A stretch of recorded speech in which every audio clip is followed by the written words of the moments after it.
Me friends and ఫ్యామిలీతో సరదాగా బయటకు వెళ్ళటానికి కారు లేదా అయితే వెంటనే ఈ నెంబర్కి కాల్ చేయండి.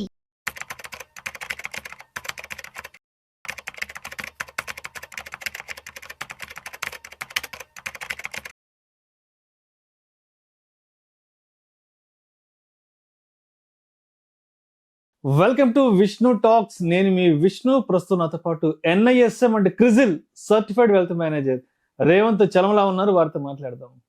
నమస్తే రేవంత్. నమస్తే అండి. రేవంత్, ఈ వీడియోలో కాస్త డీటెయిల్డ్ గా Yeah. రిటైర్మెంట్ గురించి మాట్లాడుకుందాం. షూర్. చాలా మంది మన భారతదేశం నుంచి విదేశాలకు వెళ్ళి అక్కడ సెటిల్ అయిపోయింటారు. అవును. సో వాళ్ళు ఏమనుకుంటారంటే మనకు 60 ఏళ్ళు వచ్చేటప్పటికే ఇంకా రిటైర్మెంట్ కాబోతున్నాం కదా, ఎస్. ఇంకా చివరి రోజుల్లో అంటే ఇంకా రిటైర్మెంట్కి దగ్గరగా ఉన్నప్పుడు ఇండియాకి వెళ్ళి అక్కడ రిటైర్మెంట్ తీసుకుందాం అనుకుంటారు కొంతమంది. అవును. ఇంకొంతమంది ఏమనుకుంటారంటే ఇంకా 60 ఏళ్ళకి వచ్చేస్తున్నాం కదా, సరే ఫారిన్కి వెళ్ళి అక్కడ రిటైర్మెంట్ జర్నీని కొనసాగిద్దాం అనుకుంటారు. ఓకే. కాబట్టి రిటైర్మెంట్ అవ్వడానికి మన ఇండియా బెస్ట్ ప్లేస్ అంటారా, లేదంటే ఫారిన్లోకి వెళ్ళి అక్కడ రిటైర్మెంట్ ప్రకటించడం బెస్ట్ అంటారా? ఎందుకంటే కొంతమంది ఇక్కడి నుంచి అక్కడికి వెళ్ళి రిటైర్మెంట్ తీసుకుందాం అనుకుంటారు. కొంతమంది ఏమో అక్కడే సెటిల్ అయిపోయిన వాళ్ళు సరే ఇంకొక 4-5 ఏళ్ళ రిటైర్మెంట్ 60 వచ్చేస్తున్నాయి కదా ఇండియాకి వెళ్ళిపోదాం అనుకుంటారు. కాబట్టి so which is the right place or which is the best place for retirement? So ఇక్కడ ప్లేస్ అన్న దానికంటే కూడా దాంట్లో అంటే ఒక ప్లేస్ అని అంటే మళ్ళీ ఎమోషనల్గా మన వాళ్ళు అటాచ్ అవుతారు కొంతమంది, కానీ ఇక్కడ ప్రాక్టికల్గా చాలా ఆస్పెక్ట్స్ ఇంక్లూడ్ అయి ఉంటాయి. సో నేను గమనించిన దాంట్లో చాలామంది ఇక్కడి నుంచి బయలుదేరేటప్పుడు కొంతకాలం వెళ్ళి సంపాదించుకొని మళ్ళీ తిరిగి ఇండియాకి వచ్చేద్దాం అనే ఉద్దేశంతో వెళ్ళిన వాళ్ళే ఇప్పటిదాకా మళ్ళీ తిరిగి రాలేదు. సో దానికి చాలా పారామీటర్స్ ఉంటాయి. ఇక్కడ ఉన్న వాళ్ళకి అంత నెగిటివిటీగా చూస్తారు. అంటే మనం చేయలేని పని ఎవరైనా చేస్తూ ఉంటే మన కోపంతో వాళ్ళ మీద నెగిటివ్గా బురద చల్లే అలవాటు ఉంటుంది కదా, ఆ ప్రయత్నం ఏమో కానీ సింపుల్గా చల్లేస్తూ ఉంటారు. ఇక్కడ ప్రాక్టికల్గా ఏంటి అనేది మనం ఆలోచించడం ఇంపార్టెంట్. ఇండియానా, పాకిస్తానా, చైనానా, లేకపోతే USA, ఇది కాదు మనకి ఇంపార్టెంట్. ఏది సరైన ప్లేసు, మనకున్నటువంటి ఆర్థిక పరిస్థితులకి, ఆరోగ్య పరిస్థితులకి ఏది సరైన ప్లేస్ అనేది మాత్రమే ఇక్కడ ఇంపార్టెంట్, అంతే. సో ఇక్కడ నేను గమనించిన ప్యాటర్న్లో నా దగ్గర చాలా మంది క్లయింట్స్, NRI క్లయింట్స్ మంచి బాగా ఎక్కువ ఉన్నారు. సో సిటిజన్స్ని కలిసిన వాళ్ళు ఉన్నాను. కెనడియన్ సిటిజన్స్ కలిసాము, ఆస్ట్రేలియన్ సిటిజన్స్ కావచ్చు, US సిటిజన్స్ కావచ్చు. సో చాలా మంది రీసెంట్గా మాట్లాడేటప్పుడు ఇండియా రావచ్చా, ఇండియాలో సెటిల్ అవ్వటం కోసం నా ఫైనాన్షియల్స్ ఫిట్ అవుతాయా అని కొన్ని ప్రశ్నలు అడిగారు.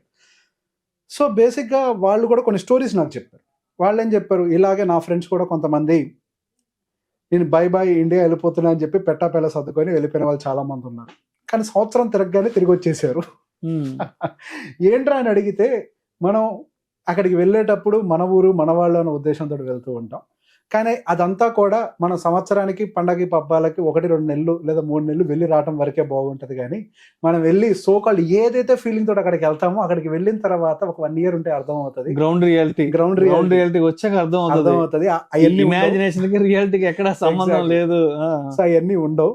సో బేసిక్ గా మనం పండగకి పబ్బానికి సంవత్సరానికి 2-3 నెలలు వెళ్ళి రావడమే కరెక్ట్, కానీ ఇక్కడ ఉండడమే కరెక్ట్ అనే ఉద్దేశంతో వచ్చిన వాళ్ళు. అంటే ఎలా ఉంటుందంటే సంక్రాంతికి ఊరికి బయలుదేరే ముందు మనం అనుకుంటాం హైదరాబాద్ లో ఊరికి వెళ్ళాక అది చెయ్యాలి, ఇది చెయ్యాలి, ఆ ఫ్రెండ్ని కలవాలి, ఈ ఫ్రెండ్ని కలవాలి, అమ్మ చేత అది వండించు ఇది అనుకుంటాం. తీరా ఊరు వెళ్ళాక ఏది వర్కౌట్ కాదు. మన ప్లేస్ కి మనం రావడానికే ఇది అయిపోతుంది. అట్లా ఉంటుంది. ఈ ప్యాటర్న్ అనేది చాలా మందిలో నేను గమనించాను. ఎక్కువ కాలం ఉండలేరు, మహా ఉంటే ఒక 6 నెలలు ఇక్కడ 6 నెలలు అక్కడ అన్న దాంట్లోనే ఉంటారు. సో అలా కాకుండా ఇప్పటి నుంచే నేను ప్లాన్ చేసుకుంటున్నాను రిటైర్మెంట్ అన్న కండిషన్లో కూడా నేను చాలా మందితో మాట్లాడి 3 సంవత్సరాలను తిరిగి వచ్చేయాలనుకుంటున్నా అన్న వాళ్ళే మళ్ళీ ఒక సంవత్సరానికి ఏమో నేను రాకపోవచ్చేమో. సో బేసిక్గా ఇట్లాంటి చాలా కన్ఫ్యూజన్స్ ఉంటాయి. సో నాకేం అర్థమైంది అని అంటే, ఓకే ఇప్పుడు ఒక 40 సంవత్సరాలు ఆ ఏజ్ 40 అరౌండ్ ఏజ్ గ్రూప్ వాళ్ళు ఎవరైనా వస్తూ ఉంటే అంటే వాళ్ళు రావచ్చు రాకపోవచ్చు. దానికి గల కారణాలు అంటే వాళ్ళు ఎప్పుడు వెళ్ళిపోయి ఉంటారు, ఆల్రెడీ వాళ్ళ పిల్లలు అక్కడ సిటిజన్స్ అయి ఉంటుంటారు, అంటే పాస్పోర్ట్ హోల్డర్స్ అయి ఉంటుంటారు, లేదా వాళ్ళ పిల్లలకి అక్కడ ఆల్రెడీ అక్కడ ఎడ్యుకేషన్ కల్చర్ కానీ ఆల్రెడీ అలవాటు పడిపోయి ఉంటుంటారు. సో మళ్ళీ బ్యాక్ రావాలంటే రాలేకపోవచ్చు. సో డెసిషన్స్ అనేవి ఇదిగా మారిపోతూ ఉంటాయి. సో వాళ్ళు రిటైర్మెంట్ ప్లానింగ్ అనేది అటు ఇండియాలో ఉన్న, US లో ఉన్న, ఎక్కడున్నా సరే వాళ్ళు రిటైర్మెంట్ ప్లానింగ్ అనేది కరెక్ట్గా ఉండాలి. ఎక్కడ ఉంటారో తెలియదు మనకి. సో బేసిక్గా ఈ రెండింటికి మధ్యలో వ్యత్యాసం ఎక్కువ ఉంటుందేమో అన్న ఒక ఎస్టిమేషన్తో ప్లానింగ్ చూస్తున్నప్పుడు ఇండియాలో అవ్వచ్చు, మీరు US లో రిటైర్ అవ్వచ్చు. ఒకవేళ మీకు ఇప్పుడు 40 సంవత్సరాల వయసు ఉంది, 55 సంవత్సరాలు రిటైర్ అవుతున్నారు అని అంటే ఇండియాలో రిటైర్ అవ్వడానికి, US లో రిటైర్ అవ్వడానికి మీ కార్పస్ ఒకటే. ఇది చాలామంది సర్ప్రైజ్ అయ్యారు. అదేంటి ఇండియాలో యుఎస్ లో ఒకటే కార్పసా? బేసిక్ గా మనకి ఇండియాలో కానీ యుఎస్ లో కానీ 15 సంవత్సరాల తర్వాత మనకి అయ్యేటువంటి expenditure almost near to same గా ఉంటుంది. సో బేసిక్ గా దానికి గల రీజన్ ఏంటి అని అంటే మన ఇండియాలో ఇన్ఫ్లేషన్ చాలా ఎక్కువ. మెట్రోపాలిటన్ సిటీలో ఉంటాం కదా, ఎంత వద్దనే 10% ఉంటుంది మెట్రోపాలిటన్. అదే యుఎస్ లో వాళ్ళ రియల్ ఇన్ఫ్లేషన్ 2.5%, లేదా హైయర్ సైడ్ మనం 5 తీసుకుందాం. సో 5% తోటి నేను క్యాలిక్యులేట్ చేసి చూసినా కానీ సో వాళ్ళకి నెక్స్ట్ అంటే 40 సంవత్సరాల వాళ్ళు గనక 55 సంవత్సరాలకి రిటైర్ అవ్వాలి అని అనుకుంటుంటే గనక సో బేసిక్ గా దాని ప్రకారం క్యాలిక్యులేట్ చేసిన వాళ్ళకి కావాల్సినటువంటి కార్పస్ కేవలం 11 కోట్ల రూపాయలు మాత్రమే. యుఎస్ లో రిటైర్ అవ్వాలన్నా ఇండియాలో రిటైర్ అవ్వాలన్నా ఆల్మోస్ట్ ఎగ్జాక్ట్ గా వస్తుంది. ఇక్కడ 5, అక్కడేమో 5%, ఇక్కడేమో మనకి 10%. సో కార్పస్ అనేది ఎక్కడైనా సేమ్. సో మన డెసిషన్ అనేది ఫ్లెక్సిబుల్ గా తీసుకోవచ్చు. మన ఇండియాలో రిటైర్ అవ్వాలి, అక్కడ రిటైర్ అవ్వనేది ఏం లేదు. ఫ్లెక్సిబిలిటీ అనేది మాత్రం చాలా స్ట్రాంగ్ గా ఉంది. సో దాంతో పాటుగా మరికొన్ని ప్యాటర్న్స్ అనేది నేను గమనించాను. When compare to Indian system and the other country system ని గమనించినప్పుడు అక్కడ ఫ్లెక్సిబిలిటీ అనేది చాలా ఎక్కువగా కనిపిస్తుంది. సో బేసిక్ గా అక్కడ స్కూలింగ్ ఎడ్యుకేషన్ యుఎస్ లో కొంతమంది కమ్యూనిటీ స్కూల్స్కి పంపారు, కొంతమంది ప్రైవేట్ స్కూల్స్కి పంపిస్తారు ఎఫర్ట్ చేయగలిగిన వాళ్ళు. బట్ మెజారిటీ కమ్యూనిటీ స్కూల్స్కి పంపించే వాళ్ళని ఎక్కువగా చూసాను. సో వాళ్ళకి ఫీజెస్ అనేవి ఉండవు, అంటే వాళ్ళ ఎడ్యుకేషన్ అంతా ఫ్రీ, మొత్తం గవర్నమెంట్ ఎడ్యుకేషన్ ఉంటుంది, మొత్తం గవర్నమెంట్ ఎడ్యుకేషన్ అంతా ఫ్రీ. అండ్ దాని తర్వాత కాలేజ్ ఎడ్యుకేషన్ మాత్రం చాలా ఎక్స్పెన్సివ్ ఉంటుంది. అంటే దాదాపుగా వాళ్ళకి $25,000 నుంచి సుమారుగా $50,000 పర్ ఇయర్ ఖర్చు అవుతుంది. సరే యావరేజ్గా ఒక $40,000 అవుతుంది అనుకున్నా కానీ 35 లక్షలు పర్ ఇయర్ అవుతుంది. సో మరి అంత ఎక్స్పెన్సివ్ కదని అంటే వాళ్ళకి ప్రభుత్వం అక్కడ ఇంకో వెసులుబాటు కూడా కల్పించింది. 529 ప్లాన్ అని చెప్పేసి ఒకటి ఉంటుంది. సో కాలేజ్ ఫండింగ్ ప్లాన్ పిల్లల కోసం. సో మనం ఎంటర్ అవుతున్న ఏజ్ని బట్టి, పిల్లల యొక్క ఏజ్ని బట్టి ఎంత కాంట్రిబ్యూట్ చేయాలి అని మనం చేసుకుంటూ పోతే కాలేజ్ ఫీజు అనేది లాక్ అయిపోతుంది. సో మనకి ఏం కట్టే పని ఉండదు. సో ఇంత కడితే కాలేజ్ ఫీజు అనేది లాక్ అయిపోయింది. 2 types ఆఫ్ ప్లాన్స్ ఉంటాయి అండి, అగైన్ డీటెయిల్గా ఎక్స్ప్లెయిన్ చేయలేను ఇక్కడ. సో బేసిక్గా ఇప్పటి నుంచే మనం ఇన్వెస్ట్ చేస్తూ వెళ్తే అక్కడ కాలేజ్ ఫీజు అనేది ఆఫ్సెట్ అయిపోతుంది ఆల్మోస్ట్. సో ఆ అడ్వాంటేజ్ అనేది ముందుగానే ప్రభుత్వం కల్పించింది. And coming to retirement plan, so వాళ్ళ దగ్గర వాళ్ళకి 401k అనేది ఒక ప్లాన్ ఉంటుంది రిటైర్మెంట్ కోసం. సో మన ఇండియాలో రిటైర్మెంట్ ప్లాన్ ఎట్లుంటుంది, స్టాండర్డ్గా 8% మించి రిటర్న్ రాదు. అదే మనకు వచ్చే రిటర్న్ ఈపీఎఫ్ అని అంటే. అదే వాళ్ళ దగ్గర ఉన్నటువంటి 401kలో వాళ్ళకి మా మేనేజ్డ్ ఫండ్స్ అని ఉంటాయి. ఆ 401kలో మేనేజ్డ్ ఫండ్స్ సెలెక్ట్ చేసుకునే వెసులుబాటు కల్పించుంటారు. అంటే వాళ్ళు S&Pలో ఇన్వెస్ట్ చేయాలా, డౌజన్స్లో ఇన్వెస్ట్ చేయాలా, నాస్డాక్లో ఇన్వెస్ట్ చేయాలా, ఇంకేదైనా మేనేజ్డ్ ఫండ్స్లో ఇన్వెస్ట్ చేయాలా, ఈ వెసులుబాటు వాళ్ళకు ఉంది. దాదాపుగా నేను చూసాను కొంతమంది మనకు చూపించిన వాళ్ళలో కూడా 11% రిటర్న్స్ వచ్చేటువంటి ఫండ్స్ కూడా ఉన్నాయి. 401k రిటైర్మెంట్ మన ఇండియాలో ఈపీఎఫ్ లాంటివి అవన్నీ కూడా దాదాపు 11% రిటర్న్స్ అనేది డెలివర్ అవుతున్నాయి. వాళ్ళ ఇన్ఫ్లేషన్ ఎంత 2.25 అంతే, 2.5%, మాక్సిమంలో 2% బిలో ఉంటుంది. యాక్చువల్గా 2.5 అనుకున్న రిటర్న్ ఎంత వస్తుంది, దాదాపుగా వాళ్ళకి 11%, 12% తెచ్చుకునే అవకాశాలు కూడా ఉన్నాయి.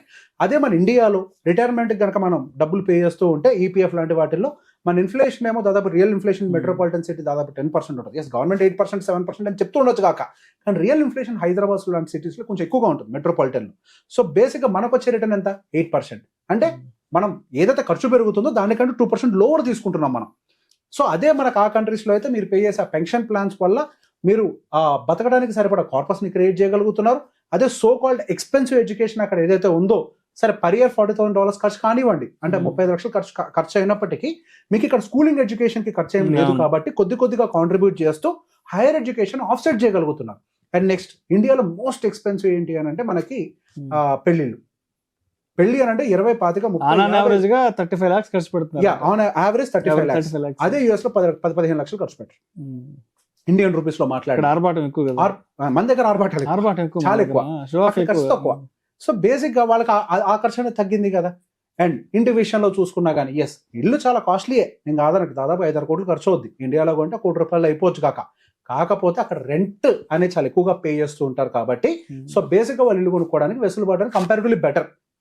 సో గోయింగ్ ఫర్దర్ వాళ్ళకి ఇట్లాంటి అడ్వాంటేజెస్ అన్ని ఉన్నాయి. దాంతోపాటు హెల్త్, అదే పర్టికులర్గా ఆస్ట్రేలియన్ ఆ కాంటినెంట్ లో కనుక ఉన్న వాళ్ళకైతే అక్కడ కూడా హెల్త్ ఇన్సూరెన్స్ ఉన్నాయి, ప్రైవేట్ హాస్పిటల్స్ ఉన్నాయి, కానీ అక్కడ పబ్లిక్ హెల్త్ సెక్టర్ ని వాడుకునే వాళ్ళు కూడా బోలెడంత మంది ఉన్నారు. సో జస్ట్ ఏంటంటే కొంచెం వెయిటింగ్ ఉంటుంది. అఫ్ కోర్స్ ఎమర్జెన్సీ అంటే ఇమీడియట్ గా ట్రీట్ చేస్తారు. అలా కాకుండా ఏదైనా నార్మల్ డిసీజ్ ప్రకారం చూంచుకోవడానికి రెగ్యులర్ దానికి వెళ్తే మాత్రం 24 hours వెయిటింగ్ ఉండొచ్చేమో. ఇది చెప్తారు, నీకేం తెలుసు 48 hours వెయిట్ చేయాలి, ఫ్రీగా ఇస్తున్నప్పుడు 48 గంటలు వెయిట్ చేయలేకపోతే నీకు నిజంగా ఎమర్జెన్సీ వస్తే ఆపట్లేదు కదా. If you want you can take an health insurance also. ఆ హెల్త్ ఇన్సూరెన్స్ అనేది ఇక్కడ ఈ కంట్రీస్ లో కూడా, అన్ని కంట్రీస్ లో కూడా మీకు స్టేబుల్ గా ప్రొవైడ్ చేస్తూ ఉంటారు. సో బేసిక్ గా మనకి అక్కడ ఉన్నప్పుడు అంటే క్వాలిటీ ఆఫ్ లైఫ్ అనేది బెటర్ గా కనిపిస్తుంది అందరికి. ఇది నా ఒపీనియన్ కాదు, వాళ్ళ ఒపీనియన్స్, అక్కడికి వెళ్ళి ఉండే వాళ్ళ ఒపీనియన్ చెప్తున్నాను. అండ్ సహజంగా మనం రిటైర్ అయ్యే టైంలో మనం ఏం ఎక్స్పెక్ట్ చేస్తూ ఉంటాం, మంచి గాలి ఉండాలి, ప్రశాంతమైన వాతావరణం ఉండాలి. యూరోపియన్ కంట్రీస్ లో ల్యాండ్ ఎక్కువ, సో సహజంగానే అక్కడ క్వాలిటీ ఆఫ్ ఎయిర్ అనేది చాలా బెటర్ గా ఉంటుంది. సో లివింగ్ స్టాండర్డ్స్ చాలా అద్భుతంగా కనిపిస్తూ ఉంటాయి. సో గోయింగ్ ఫర్దర్ ఎట్లా నెక్స్ట్ 15 years లో ఇన్ఫ్లేషన్ అడ్జస్ట్మెంట్స్ వల్ల అటు ఇండియాలో కానీ యూఎస్లో కానీ మనకి బతకడానికి అయ్యే ఖర్చు ఒకటే. అండ్ మొన్న ఒక క్లయింట్ దగ్గరకు వచ్చి కూర్చొని మాట్లాడారు, మీకేం తెలుసు సార్, మన ఇండియాలోనే సెలబ్రేట్ చేయం, మనం సంక్రాంతి వచ్చినా ఏమొచ్చినా పండగ పాపం వస్తే ఇంట్లో కూర్చుంటాం, యూఎస్లో ఇంకెక్కువ సెలబ్రేట్ చేసుకుంటాం మేము. ప్రతి పండగకి అందరం కమ్యూనిటీ హాల్లో గ్యాదర్ అవుతాం, పిండి వంటలు మీరు తినే ప్రతి ఒక్క ఫంక్షన్ మేము చేస్తాం, ఇక్కడికంటే అక్కడ బెటర్ గా చేస్తాం. సార్ మీరు ఏదైతే ఫెస్టివల్స్ గురించి మాట్లాడుతున్నారో బతుకమ్మ చాలా గ్రాండ్ గా సెలబ్రేట్ చేసుకుంటారు, బోనాలు సెలబ్రేట్ చేసుకుంటారు. అంటే ఇక్కడ మనం సెలబ్రేట్ చేసుకునే దానికంటే కూడా అక్కడ యూనిటీగా చాలా మంచిగా చాలా బెటర్ చేసుకుంటారు. ప్రతి పూజ మంచి పూజారిని తెప్పించి పూజ చేసి పిండి వంటలు చేసుకొని మేము అక్కడ సెలబ్రేట్ చేసుకుంటాం. మేమేం కల్చర్ని మిస్ కావట్లేదు, మన కల్చర్ని అక్కడ కూడా క్యారీ చేస్తున్నాం. మేము అంత క్వాలిటీ లైఫ్ ఇదంతా మాకు దొరుకుతున్నప్పుడు మేము అక్కడ రిటైర్ అవ్వడానికి ఆపర్చునిటీ. సో బేసిక్ వాళ్ళందరూ భయపడేది ఏంటంటే కాస్ట్ ఆఫ్ లివింగ్ ఎక్కువ అవుతుందేమో అక్కడ అని. సో నేను చూసిన లెక్క ప్రకారం నెక్స్ట్ 15 సంవత్సరాల్లో ఈ రెండు కూడా నియర్ టు ఈక్వల్ అయిపోతాయి. సో ఎక్కడైనా రిటైర్ అవ్వచ్చు. సో మన ఇక్కడ చూసుకోవాల్సిన పారామీటర్స్ అల్లా మనం ఎక్కడైతే స్టేబుల్గా ఉండగలుగుతాం, అంటే మన ఆరోగ్యపరంగా అయి ఉండొచ్చు, లివింగ్ స్టాండర్డ్స్ అయి ఉండొచ్చు, సేఫ్టీ అయి ఉండొచ్చు, వీటన్నిటి పరంగా ఎక్కడ బెటర్గా ఉంటే అక్కడ అయిపోవచ్చు. సో చాలా మంది ఆల్రెడీ 25 సంవత్సరాల క్రితమే వెళ్ళిపోయి అక్కడ ఆల్రెడీ బతికేసి ఉంటారు. మళ్ళీ వాళ్ళు ఇండియా తిరిగి వచ్చి ఇక్కడ అడ్జస్ట్ అవ్వాలి అంటే ప్రాక్టికల్గా సాధ్యం కాదు. ఆ రోజు వాళ్ళు చూసిన ఫ్రెండ్షిప్ వేరు, 25 సంవత్సరాల తర్వాత వాళ్ళు చూడబోయేటువంటి ఫ్రెండ్షిప్ వేరు. సో మీరు ఒక ఎక్స్పెక్టేషన్స్ వస్తే ఇక్కడ డిసప్పాయింట్మెంట్ కూడా ఉండడానికి చాలా అవకాశాలు ఉన్నాయి. ఇక్కడ ఉండే ఒకే ఒక లగ్జరీ ఏంటి అని అంటే మీ చేతి కింద ఎంతమంది పనులను పెట్టుకోవచ్చు. అక్కడ లేనిది ఇక్కడ ఉన్నది ఇది ఒక్కటే. సో ఆడవాళ్ళ దగ్గర నుంచి ఈ కామెంట్ కూడా విన్నా, చేయలేకపోతున్నాం. ఇక్కడైతే చాలా మంది పని వాళ్ళు మీకు దొరుకుతారేమో. సో ఆ లగ్జరీ ఒకటి మీకు ఇండియాలో దొరకచ్చేమో, కానీ when compare to so cost of living కానీ ఫెసిలిటీస్ కానీ సెక్యూరిటీ కానీ పరంగా కంపేర్ చేసి ఎస్ అక్కడ చెప్తూ ఉంటారు గన్ షూటర్స్ జరుగుతున్నాయి, అది జరుగుతున్నాయి, ఇది జరుగుతున్నాయి, అంతకు మించి ఇండియాలో జరుగుతున్నాయి. ప్రతి సంవత్సరం, ప్రతిరోజు, ప్రతి గంట, ప్రతి చోట జరుగుతున్నాయి. ఇక్కడ కనపడట్లేదు, అక్కడ కనపడుతున్నాయి, అంతే తేడా. ప్రతి చోట ఉంది ఆ ప్రాబ్లం. క్రైమ్ రేట్ ప్రతి చోట. యుద్ధాల్లో చనిపోయే వాళ్ళకంటే భారతదేశంలో జరిగే రోడ్డు ప్రమాదాలు ఎక్కువ. 100%. ఎగ్జాక్ట్లీ. సో బేసిక్ ఎక్కడ సెటిల్ అవ్వాలి అనేది ఒక ఇండివిజువల్ చాయిస్. మీరు ఎక్కడ సెటిల్ అయినా సరే ప్లానింగ్ అంటూ కరెక్ట్గా ఉంది అని అంటే ఇండియాలో కానీ మీరు అదర్ కంట్రీస్లో కానీ ఆల్మోస్ట్ ఎక్స్పెండిచర్ అంతా సేమ్ ఉంటుంది, హ్యాపీగా ఎక్కడైనా సెటిల్ అవ్వచ్చు. సో ఓవరాల్గా కన్క్లూజన్గా ఏంటి అసలు? సో సెటిల్మెంట్ విషయంలో మనం ఏం కంగారు పడిన అవసరం, మనం చూసుకోవాల్సిన మేజర్ పారామీటర్స్, మీరు ఆల్రెడీ యూఎస్ వెళ్ళిపోయి ఉన్నారు లేదా ఇప్పుడు యూఎస్ వెళ్తున్న వాళ్ళు అయితే కనుక ఈ చిన్న పారామీటర్స్ చూసుకోండి. సో ఎడ్యుకేషన్ కాస్టింగ్కి సంబంధించి మీ భవిష్యత్తు పిల్లల కోసం ఈ 529 ప్లాన్స్ లాంటి వాటిలో ఏమైనా ఇన్వెస్ట్ చేస్తున్నారా లేదా, 401kలో మంచి ఇన్వెస్ట్మెంట్స్ పెట్టుకుంటున్నారా లేదా, వాటిని బ్యాలెన్స్గా ఉంచుకుంటున్నారా లేదా, అండ్ దాంతో పాటుగా మీకు హెల్త్ కేర్ ఫెసిలిటీస్ ఎక్కడ బెటర్గా ఉన్నాయి, సెక్యూరిటీ ఎక్కడ బెటర్గా ఉంది, ఇవన్నీ కంపేర్ చేసుకోండి.